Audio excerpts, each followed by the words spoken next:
So Westworld Season 3, Episode 6, titled Decoherence, was another extraordinary episode of Westworld that set so many things in motion for the final 2 episodes that are left in this season. I mean, we got to take a look into the Man in Black's psyche in a very unique way. Maeve has definitely found a new conviction in the position she has found herself in this season, with a forceful opposition with Dolores, which now is very likely voluntary on her part, and things took a very dark turn for the Charlotte Hale copy of Dolores, to the point of where in this episode it really did just tick every single one of my boxes for what I want to see in an episode of Westworld. So as always guys, if you're brand new to the channel, I will be covering Westworld all season long as we recap each episode, break down the details, and even dive into a bit of theory crafting about where things could be heading, just based off everything we learned from this episode. And just a reminder, there's only 8 episodes this season, with just 2 left to go, so that means the next episode is the penultimate episode, and things are gonna get very real. So with this episode, just like a couple of episodes back, the various storylines were quite darted around with its different scenes in play at different times, so I will try my best to keep it all cohesive by trying to focus on each character's aspect of the episode on their own until it all ties together.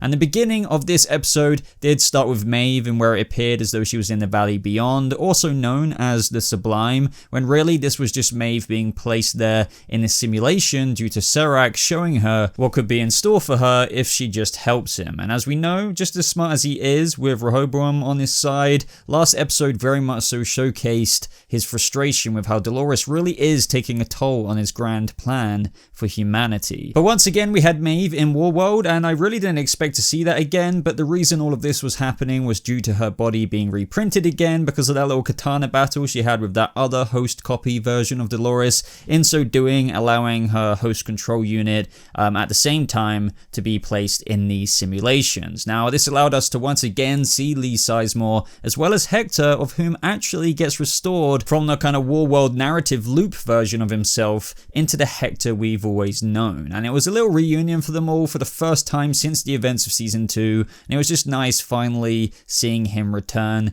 even if it was only for a short while. But on the other side of things, there we had the old man William, or should I say the Man in Black, who is now the Man in White. I really found his story this episode fascinating on a whole new level, and I think a lot of Westworld fans get excited for any William scenes just due to the nature of his character and story being so complicated and still unknown to a degree. It's just always a pleasure to see what comes next with him, and this all began with William giving his pretty bleak outlook on the world and existence in a group meeting in this mental facility, which was just pretty funny. But eventually things led to the suggestion of AR therapy to explore William's brain to confront the root of his issues. And I'm guessing AR therapy is just augmented reality therapy. I mean, I don't know. I'm guessing that is. Maybe I missed something, maybe I didn't. But of course, we all know that William doesn't feel as though he belongs there, and he even acknowledges that he spent so long playing the game he couldn't really see outside of it, but he sees now, and that it was his daughter last season. And I just feel like this moment was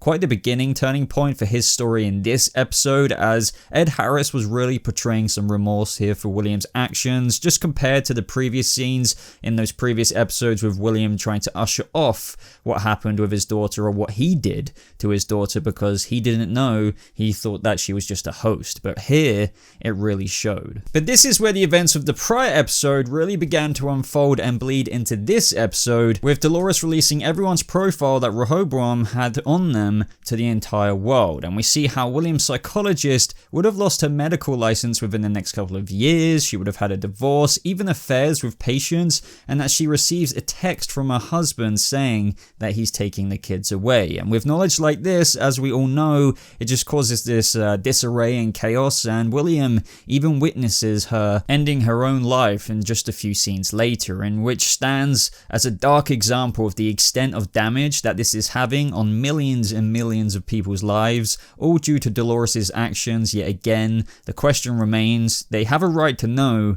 but was it the best course of action to take? But as Caleb said, he'd rather live in a cage of chaos rather than a world run by someone like Liam Dempsey or Rehoboam. Now this is where William undergoes the procedure, with only a few staff remaining at the facility facility due to that Rehoboam leak. I mean, it makes sense. Everyone has gone AWOL to address their own life issues with those predictive outcomes. But after a blood sample is taken, it states that there's this unknown protein detected in the Man in Black's blood, of which, if you guys remember, is from where Charlotte Hale pricked William's neck just before he was taken to this place. Now, we learned that later in the episode, in the midst of when Charlotte had downloaded all of that host data, that she informs Dolores of the location of the facility through the genetic protein tag that is in William, of where he's in Sorona, Mexico. But the question is, why did Charlotte Hale say to Dolores Prime over the phone, "The tracker in our friend's blood paid off, I've got the location you're looking for"? Now, it could be that Charlotte was transferring this data package to William's genetic tag, but then again, this facility could house some other things that are in store for us, which I have a theory on for when we get to the AR therapy William gets into. But before we hop onto that chapter of William's story this episode, let's dive into Charlotte Hale, of which the episode picks up with her going throughout the streets, witnessing the chaos unfolding in society, of which we even get a little sneak peek moment of some people spray painting a maze on the wall, which just symbolizes the whole of society now getting out of their loops, or even referring to when they were just stuck in a maze, or should I say a loop. But one thing I further enjoyed this episode was the instability the Charlotte Hale Dolores copy is having, of which I think some of us even thought that could have been over from when she was reminded of her true self, which is of course Dolores, when she strangled that man in the park a few episodes back. However, we only get further explanations as to why this existential crisis isn't only now happening with the humans in the world due to the Rehoboam leak, but also the Dolores copies as well. Primarily shown through Charlotte for now, of course, but as I said in my last review, we were also given a tease of Connell's struggling with a similar thing, hinted at from when Bernard was talking to him about when worlds bleed when living someone else's life. Now, in this episode, we see Charlotte even asking Dolores why did they keep the emotions when they could have burned them out of their code, which is just spotlighting her internal struggle with the emotions she's got for the actual Charlotte Hale's family. Now, Dolores explains that they did consider purging emotions from their code, but if they changed themselves just to survive, would it even matter if they did? And it was in this moment that the Charlotte Hale copy said that she can feel that she's already changed, and she can even feel herself slipping away from Dolores, from us, which is just further built upon later in the episode in that conversation between the restored Connell's copy of Dolores and Maeve, in where the Connell's copy explains that we were the same, she and I, but our paths have changed us, which basically gives us enough information to know that these copy host control units of Dolores Prime were indeed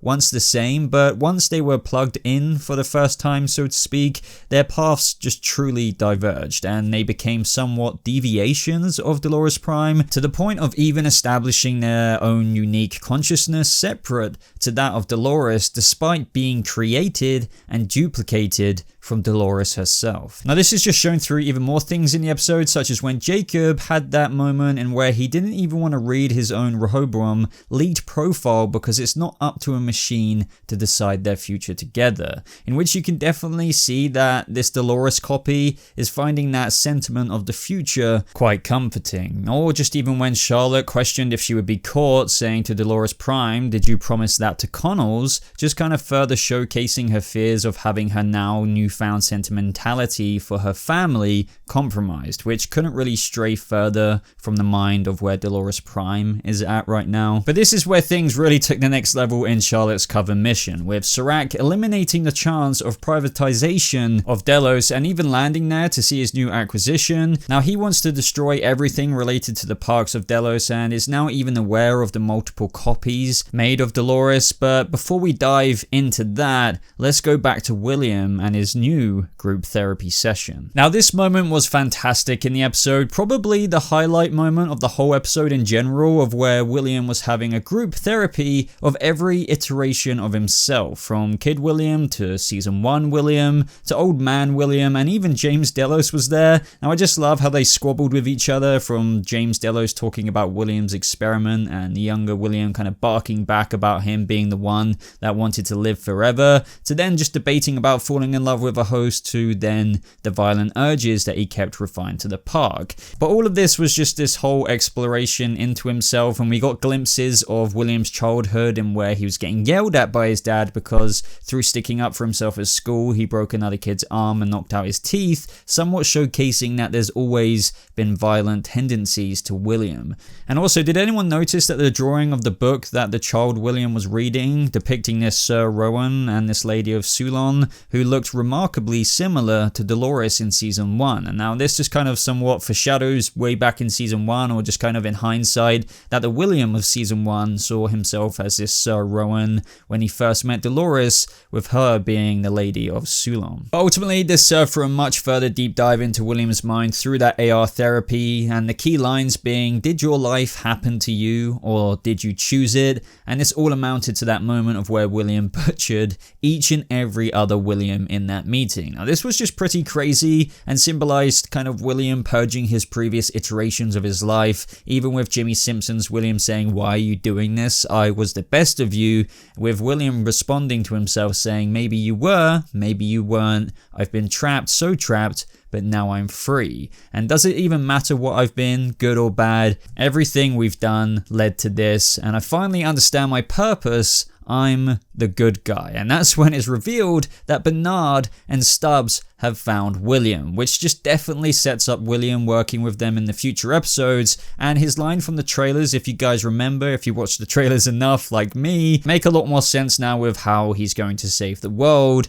in stopping Dolores with them. So I can't wait for more scenes between Bernard and the Man in Black himself. Now as for that theory I mentioned earlier, so with what we saw from Caleb's flashes of when Liam Dempsey was dying, it's now pretty clear that he has gone through his own AR therapy, of which I suspected, purged his previous memories I mentioned in my last review. I mean, it could be possible, especially given the promo of next episode, that Dolores could remind Caleb of his purged memories through his own AR therapy that he went through, and it could be why Dolores wanted to go to that location of the Mexican facility that William is at. But I'd love to hear your thoughts on this down in the comments. But towards the very end of the episode, the dials got turned up tenfold. After Charlotte downloaded that host data, we also had that scene of Maeve speaking to the Connells Dolores weaved throughout the Charlotte's crazy escape scenes. Now I loved that moment in this episode because it was just a meeting between two people, two hosts even, of who don't really have too much against each other, if anything at all.